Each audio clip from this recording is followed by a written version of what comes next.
I call the member for Maitland. Thank you, Mr Temporary Speaker. And I rise to speak on this bill, and I am glad to do so because it just is very indicative of the whole way this government has treated the fishing industry, that they have sat there and said nothing for a number of speakers, and then suddenly they've realised they're going to go and rush off to some of their pretend stakeholders and come in and just have a go about this legislation. The reality is that they have not taken their obligations, their commitments to the fishing industry to ensure that we would have country of label origin dealt with properly. They have not taken those commitments seriously. Now, I want to recognise the member for the entrance, David Meehan MP, and the Shadow Minister for Primary Industries, the Honourable Mick Veitch, for the work they have done in putting this legislation together. And if we look at some of the comments that the member has noted from different stakeholders, I think it shows, and it's fair to say, that this is coming somewhere in the middle. And it's very interesting to hear people on that side of the House actually talk as if they listen to small businesses in this state and actually take into consideration their views, because I think their record on this, Fezzle, their record on greyhounds, their record on the commercial fishing reforms is just indicative of the fact that they do not give one hoot about small businesses in this state. And in fact, this particular industry, the fishing industry, the commercial fishers, they have taken that industry and they have laid it out on the plate and gutted it with a fillet knife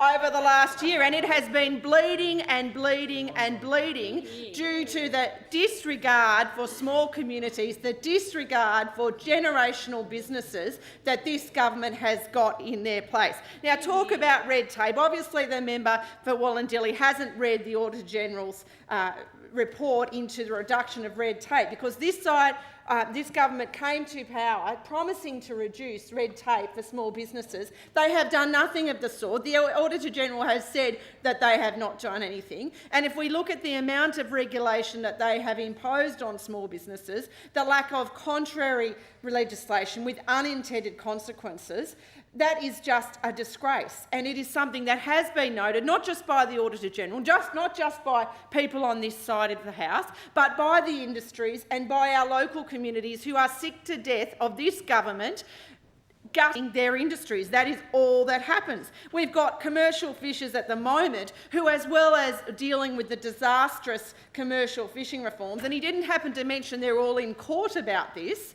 okay, about the allegations of that industry, but they've also got, and the member for Port Stephens may speak about this, they've got a situation where a large business was allowed to operate king fishing in a marine park, a farm, and they have now all escaped, and where the commercial fishers actually had the potential to assist in the mop-up and recovery of that problem by even doing live catches, they have been excluded, and we now have a situation where fisheries have got rangers out there, compliance officers, guarding wild fish in a marine park who are top-line predators who will be reducing fish. It is just shameful. And then, if we want to talk about the other impact in Port Stephens again, of the Williamtown Defence debacle and disaster and the impact that's had on commercial fishers in that region, this government is failing every single day to protect or even to support or even just leave them alone and let them get on with their small business jobs of being fishers. It's just an absolute disgrace. How that member can stand up there and think that that side has any credibility in small business, but particularly in this industry, defies belief, and it just makes me wonder about, what kind of reality he's living in. Now, the Commonwealth's new country of origin labelling requirements will come into effect from July this year, but these will still exempt cafes, restaurants and other food vendors from specifying where their seafood is from. Now, the removal of this exemption has been recommended by the State Rural and Regional Affairs and Transport References Committee and by a Legislative Council inquiry in this state. So why are they dragging the chain?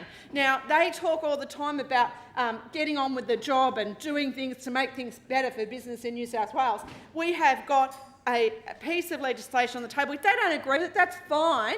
Do some amendments, do something for the industry. Don't just sit there and be negative Nellies on a piece of legislation which will support an industry that they have gutted and killed. This labelling has not dramatically. This labelling system in the Northern Territory is in place. It's working effectively. It requires fish and chip shops, cafes, restaurants, supermarkets and other retailers to disclose whether the seafood they are selling is local or imported. I mean, it's pretty basic. You buy a bottle of wine, as the member for Gosford said. It says whether it's from Australia or New Zealand or Canada or wherever. Why shouldn't that be the same for your fish? Don't you want to know that it is great quality Australian fish that you are purchasing? I used to work in the tourism industry. People would come to Australia to taste our produce. Our food is the cleanest and the best in the world, and we should be supporting the people who produce it. Growers, fishers, winemakers, all of those people who really need to be supported by the government. Now, to take one example about this, a fish and chip shop only has to indicate on their menu whether the seafood used was local, imported or a mix of the two for each meal. This is a very simple change. It's not onerous. You don't need a degree in rocket science or marine biology to work that out. Did you buy it from a local commercial fisherman? Did you get it from overseas, or did you get a mix of both? It's not difficult. It's not hard. Obviously too hard for the people over here. Now, over the past several decades, we've seen a desire from consumers for more transparency and information in relation to their food.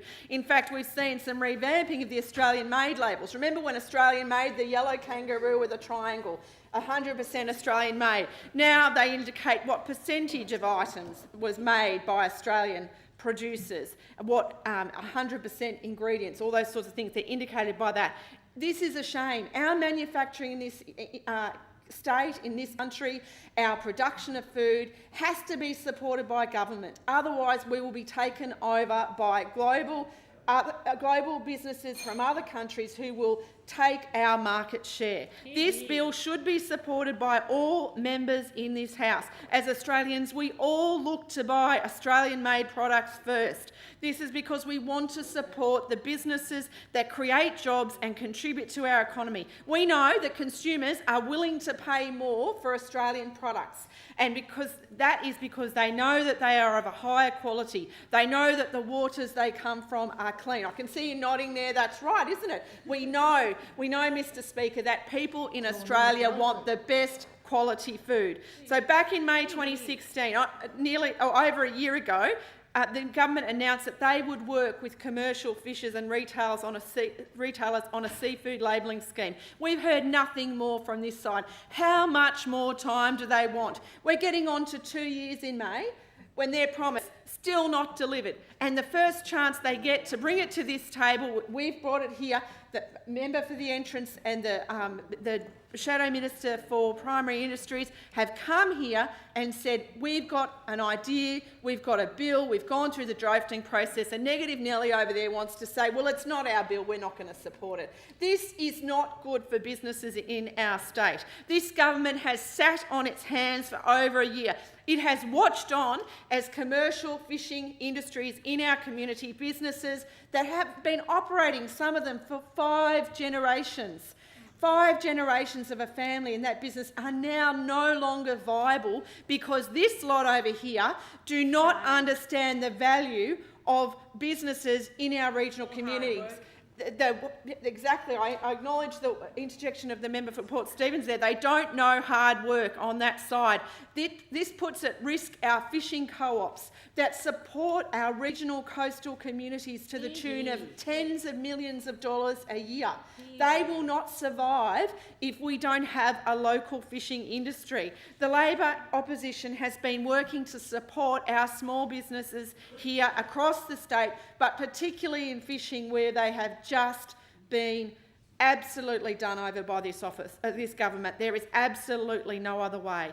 Traditionally, oppositions make themselves small targets. We don't announce policies this far out from elections, but this is such an important issue. This is about the livelihoods of small businesses in our most regional and smallest coastal communities. They deserve more than this. This government's legislating at a snail's pace. We've got very little legislation to come through, and when you look at their record, it's understandable. Every single business they have touched, they have just contaminated, from the greyhounds to the emergency services levy, the forced council amalgamations, the privatisations of hospitals. The member's time It has is a shame. expired. Thank you. We're here in the second reading debate on the